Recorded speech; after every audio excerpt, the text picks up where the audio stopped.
ایک مرتبہ سیدنا امام حسین رضی اللہ تعالی عنہ کہیں سفر پر جا رہے تھے۔ راستے میں ایک اعرابی سے ملاقات ہوئی۔ اس نے آپ کے ساتھیوں سے پوچھا یہ کون ہے؟ آپ کے ساتھیوں نے جواب دیا یہ حسین ابن علی ہیں۔ تو وہ آپ کی طرف مخاطب ہو کر کہنے لگا تم ہو ابی طالب کے پوتے؟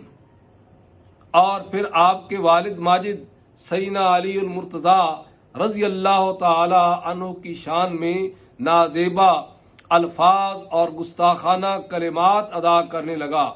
اس پر آپ کے ساتھیوں نے چاہا کہ اس کو سزا دیں، لیکن آپ نے منع فرما دیا اور اس اعرابی سے مخاطب ہو کر کہا تمہیں کوئی حاجت ہے کہ میں اس کو پورا کروں؟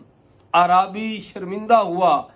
اس پر امام حسین رضی اللہ تعالی عنہ نے فرمایا الحمدللہ، ہم نرمی کے پہاڑ ہیں، پگھلتے ہیں مگر حوصلہ اور ہمت نہیں چھوڑتے۔ یہی ہمارے نانا جان کی تعلیم ہے۔